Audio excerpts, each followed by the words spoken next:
There's something elegant about watching a steel wrench fly, head over handle in 0G. It shines, catching the light of stars and lumens, reflecting them in the mirror of the grand interstellar dance. Yes, such quiet dignity as it spins and glides, freed from the twin chains of gravity and duty. Much better than when one is left in the air, floating and motionless. It makes a simple tool look like a grave omen. Our ancient guardian, progress, seems to hold it in vigil, a staff of office that shifts and changes, and yet somehow remains oh so similar through the years. Here, it seems to say, you drop this. It would never be so impolite as to voice the final part of its warning, but even the unsaid can be heard, if you listen carefully. Don't do it again. Despite this, I see engineers and workers abandon their charges as a matter of convenience. Perhaps they don't see progress as a modern deity, like I do. Maybe it knows they will return, stalwart champions and worthy heroes, instead of itinerant supplicants like me. It might even be that these logical, practical men are less rational than they would care to admit, and simply trust an old companion to safeguard their tools. I would not know. I am a watcher, and so that is not my duty. It is mine to observe, and listen, and to pick through the interplay of a universe and the beings that rive within it. There are those who would argue that these days the universe is the one riving. Watch us, they say. Observe as we turn potential into the kinetic, the chemical, the driving force of our dreams. Listen to the ringing of our factories, the hissing in our labs, the minds of our people as they cry out for the future. We command mighty torque, bound within the steel jaws and chrome handles of a wrench, and that's when we're playing nice. I would not know. I am not an engineer, thankfully. Manipulating the rules of the universe is not my duty. I simply observe. I see the rules we use to bind these forces, the limits we place upon ourselves, the 1001 tenets of safety. Thou shalt stay alert. Thou shalt wear thy protective gear, and tightly. Thou shalt use the right tools for the job, unless the word chief be in front of engineer in thy title. Then thou can use whatever bloody tools thou damn well please. And finally, the rule that stands as king. Thou shalt never take an unnecessary risk. And here is where I, the humble observer, must ask, what risk? If the universe is our playground, a set of mechanisms to exploit for our benefit, then surely there are none. There are no rules because there is nothing we can do wrong. There are no precautions because post-caution is good enough. There are no levers of the world we must lock into place because there are never fools who leverage expedient tragedy into personal gain. The truth, as always, lies somewhere in the communion of these views. We stand on the shoulders of giants, yes, but we ascended on the staircase of bone. This I do know. I see echoes of forefathers, stretching back to the time when mighty progress was banging one rock against another to create sparks.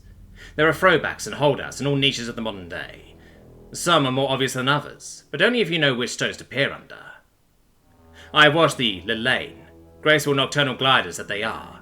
Their sun burns without discrimination or pity. It burns them. It burns their earth, and one day it will burn itself into a supernova. Some things are just born angry, and worse, they teach everything they touch to be just as full of rage. Winds, taught by their solar father to hate, regularly ripped Lilane ancestors from a red sky, so they adapted. They burrowed deep, and waited patiently at the mouth of their tunnels for twilight. As the sun began to set and to finally give way to a cool night sky, they would emerge. A vista full of rainbow lights and brilliant stars greeted them, and they would navigate the skies of a world determined to burn and bury them. Today, they are mostly known by their long, formless veils. Most suns would be the last thing their sensitive eyes ever saw, and so they must protect themselves from every layer of foreign ultraviolet. They achieve this with black clothing that covers them, head to toe, and a cloak of native night. If you were to casually watch them, you might wonder how they navigate their own ships, let alone a foreign world. If you were to carefully observe them, you might see how miraculously aware they are of everything around them. Not just in front, but behind, below, above. Always above. That's where their predators lived. If you were to professionally listen to them, and befriend them, and be invited into their home, they might even show you the wonders of a Borealis cloak. Borealis, of course, is a mangling of the native word. A more accurate translation would be guiding tears of those who cannot return from the heavens. but the gulf between more accurate and truly accurate is always as wide as an ocean. As it slipped over your head, you would see the stationary world as a series of static constellations. Any and all movement would be turned into a stunning array of rainbow lines, different shades indicating different speeds in an elegant continuity. You might have wept at the sheer beauty of it, and begged your new friends for one all your own. It might even now be hanging in your ship, well worn and better loved. The Lelaine have a saying: dance around the moon, and the sun will still be smiling. I have observed the Urchi, proud and live, sprinters over the endless steppe. The grasslands encompass their planet like a skin, broken only by thin pockets of marsh and sickly lines of turgid rivers. They were hunters, apex predators, but there was so little to chase in the empty wastes that are their home.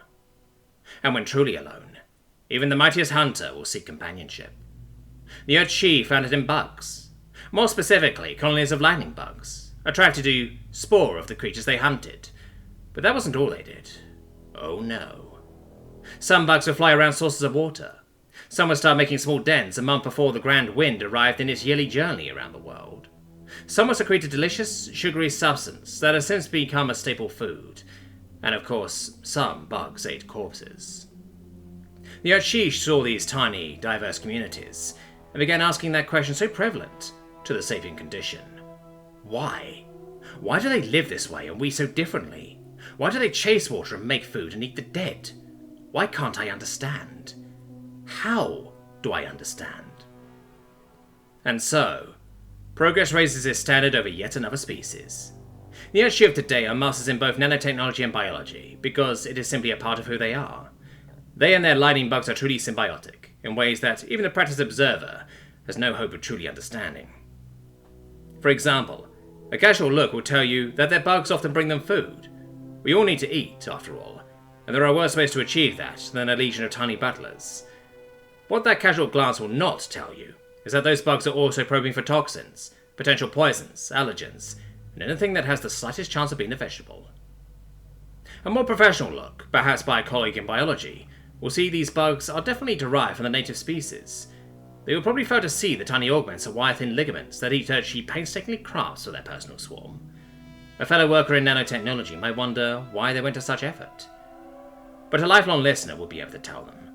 They will say that if you looked even closer, you'd see the equivalent of spot or Rex engraved on certain augments, and the way-favoured bugs get an extra portion of leftover scraps. When I live with my host, I ask them for the Urchi name of their symbiont. The closest I can understand is 800 faces for each of their traditional uses.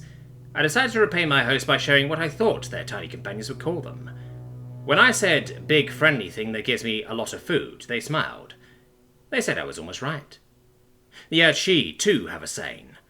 The wind carries dust, carries rain, carries dust. I have listened to the humans, the stubborn, the upright. Theirs is a world dominated by extremes, and so it's forced to meet itself in the middle. There are cracking tundras and shifting deserts, dense forests and blank plateaus, and everything in between. And as is so often the case, the inhabitants mirror their world in the extremes they go to avoid its deprivations. They were neither hunter nor hunted, predators nor prey. They lived in the middle, and perhaps that is why their planet took pity on them. Perhaps that is why progress appeared before them in the form of a roaring flame. But they had to carry it, oh yes, and in their own hands no less. I could tell you how many times they stumbled in those first steps, how many ways they devised to carry fire, and how many of those brought them only sorrow, in a half, on an arrow, as a wild, hungering beast, spreading and burning everything it touched. I could tell you about the days they thought they mastered it, in iron and coal, how we showed them who truly held the reins, and gave them gifts faster than they could find wisdom. I could tell you about bullets, mortars. I could tell you about 2 atomic bombs and how they mourned. But instead, I will tell you what I have seen. Humans, just like every other species, carry their past with them wherever they go. They carry it, instead of wearing it or taming it. A fresh observer, wet behind the ears and straight from university, might assume it is their clothes. And this would be a valid guess, except for the fact that it is entirely wrong. An aspect of progress will develop alongside the host species, and clothes are fairly static in the grand scheme of things. There are only so many ways to put on pants before you see ass. A more experienced observer might say it is each other. This is also a valid guess, and has the benefit of being partially correct. They are social creatures by any stretch of the imagination. There are too many stories about unlikely friendships, and tears, and desperate last stands. There are too many stories about hate, and us and them. But no. I believe humans keep their past in the same place they have always kept it. Their hands. A watchman once held a torch to light the darkness and protect them in theirs. An engineer once held a shovel to feed their hungry train and push the world into the future. The modern human carries a wondrous light, so that they might see the world and have the world see them, the same way their ancestors once did, as they lit their fires and screamed to the world that they were here, and that they would live, and that they would make the world theirs, and that they would love and die and create and destroy and be. The humans, of course, also have a saying. Wherever you go, there you are.